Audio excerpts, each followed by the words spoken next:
आरजू, शुरुआत आपसे है।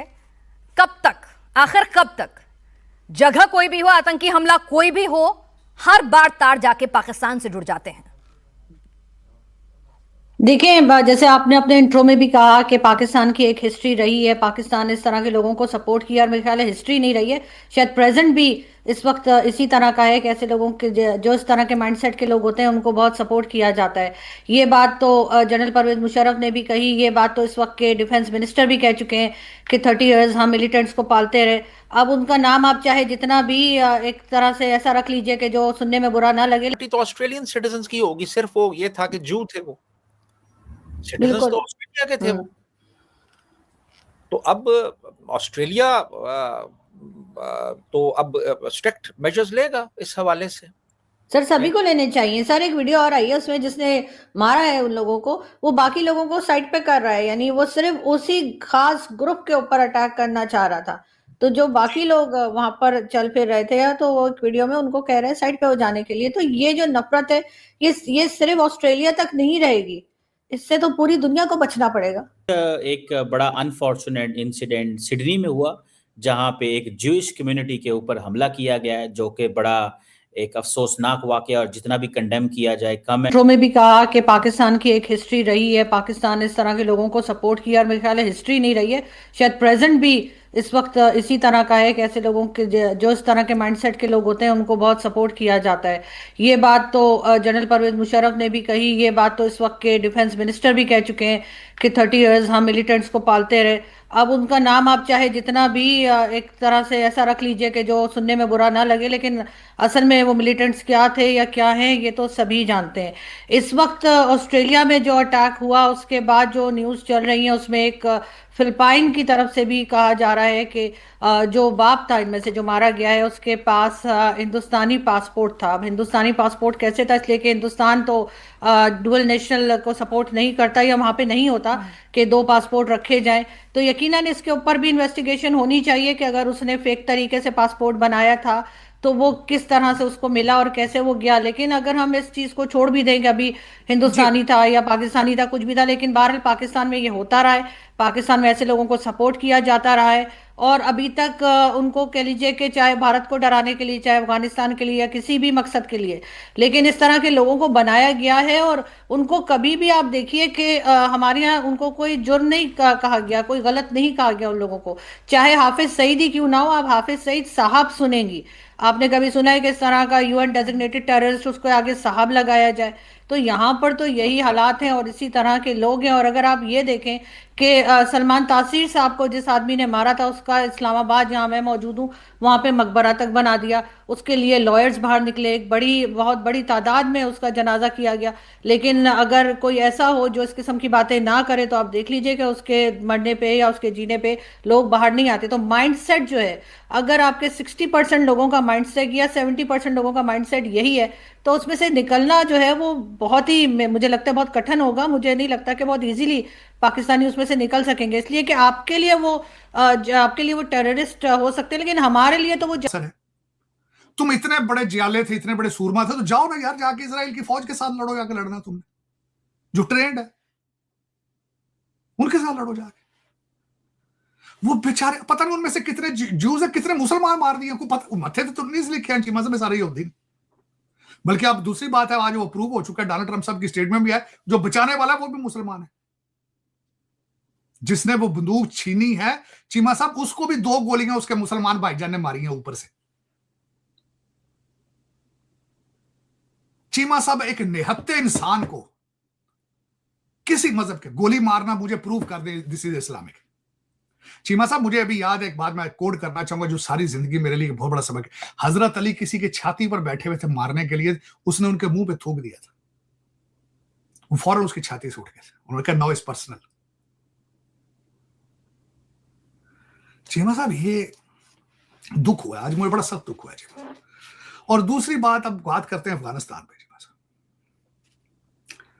चीमा साहब अफगानिस्तान, मैं एक छोटी सी मिसाल देना चाहूंगा, जरा गौर फरमाइएगा।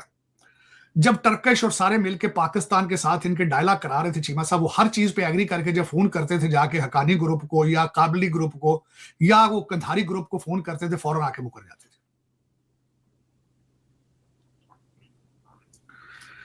क्या दे आर वर्थ नेगोशिएटिंग? क्या वो अमन चाहते हैं? आज मैं जो 100 बंदों का, जो 1000 बंदों का जो आज कन्वेंशन था 3 दिन का, एक भी उनमें से मौलवी बाहर से नहीं आया था। सारे इनके अपने पेरोल के ऊपर जो मौलवी इमाम मस्जिद थे उनको इकट्ठा करके आपको चिमा साहब, आपके पास उसकी पूरी इंफॉर्मेशन नहीं है। That was against Pakistan. Emil कासी डेरा गाजी खान से पकड़ा जा रहा है, यूसुफ रमजी इस्लामाबाद से पकड़ा जा रहा है, यूसुफ शेख था, यूसुफ हैदर शेख, वो निसार रोड रावलपिंडी से पकड़ा जा रहा है, और Osama bin Laden most wanted terrorist of the world, वो एबटाबाद से पकड़ा जा रहा है। जैश ए मोहम्मद का हेडक्वार्टर पाकिस्तान में, लश्कर तैयबा पाकिस्तान में। तो ये कौन लोग थे? क्या ये टेररिस्ट नहीं थे? मुंबई अटैक्स में जो बंदा अजमल कसाब पकड़ा गया, वो कहाँ का था? वो स्विट्जरलैंड से था या वो न्यूजीलैंड से था? तो बहरहाल देखे ना, एक लिंक तो बन रहा है ना इन सब लोगों का, ये कहाँ से पकड़े गए और कहाँ पे इन्होंने पनाह ली हुई थी।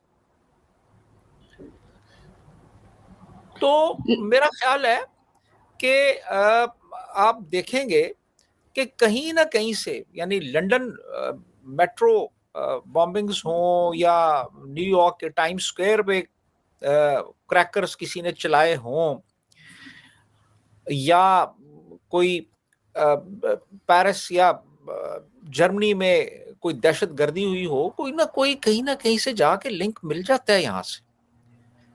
तो आप मुकम्मल तौर पे आप इस बात को झुटला नहीं सकते कि हमारे यहाँ इन लोगों को पनाह भी दी जाती है, इनकी परवरिश भी की जाती है, इनकी तरबियत भी की जाती है, और उसमें आइडियोलॉजी को भी इस्तेमाल किया जाता है और नफरत को परवान भी चढ़ाया जाता है। आप हमारी टेक्स्ट बुक्स उठा के देख लें, टेक्स्ट बुक्स जो स्कूलों में पढ़ाई जाती, तो आपको उनमें भी ऐसा बवाल। हेलो, नमस्ते, स्वागत है दोस्तों इंडिया रियलिटी न्यूज़ पर। जैसे कि ऑस्ट्रेलिया के सिडनी शहर में पाकिस्तान के आतंकवादी बाप और बेटे दोनों ने मिलकर 18 बेजुबान लोगों की जान ले ली है। ये आतंकवादी जिस भी देश में जा रहे हैं वे अपना आतंक का प्ररूप दिखा रहे हैं। कुछ दिन पहले, 3 से 4 महीने पहले हमारे पहलगाम में उन्होंने अटैक किया था और 10 से 20 बेजुबान लोगों की जान ली थी। वही अटैक अब पाकिस्तान की घटिया सोच और पाकिस्तान के घटिया लोग जो आतंकवादी को पालते हैं पोसते हैं, उन्हें जहाँ तक बंदूक गोली बारूद खाने वाने के लिए फंड तक पहुँचाते हैं, वो लोग दूसरे देशों में जाकर अपने धर्म के विरुद्ध के लोगों को मारते हैं। ये गलत है और ये गलत है। पाकिस्तान जैसे देश, निकम्बे देश, पाकिस्तान जैसा झूठा देश ये बंद नहीं कर देता कि ऐसे लोगों को रखने के लिए, तब तक हम सेफ नहीं हैं। ऑस्ट्रेलिया का शानदार शहर सिडनी जो ऐसे मातब में बदल गया। बेचारे मासूम लोग बीच पर थे, एंजॉय कर रहे थे। ये आतंकवादी पता नहीं इनके दिमाग में क्या चल रहा है। यार आप उनको नहीं देख रहे, मतलब हंस रहे खेल रहे, आप उस पर गोली चला रहे हो। यार आप मासूम से बच्चे, उस पर आप गोली चला रहे हो यार। और गोली चला कौन रहा है? बाप बेटा। भाई इतना उनका माइंड डिस्टर्ब कैसे हो गया? इन लोगों को, इसमें बाप तो ऑन द सपोर्ट वहीं पे बाप को सल्टा दिया है, और बेटा तो इस वक्त कोमा से बाहर आ चुका है, खतरे से बाहर आ चुका है। ऑस्ट्रेलिया से विनती है कि आप उन्हें ऐसी सज़ा दो कि वो दरिंदा याद रखे कि मैंने गोलियां चलाई तो क्यों चलाई। धन्यवाद दोस्तों। वीडियो अच्छा लगे तो चैनल को लाइक, सब्सक्राइब और फॉलो जरूर कर देना। मिलते हैं अगले वीडियो में। जय हिंद, जय भारत।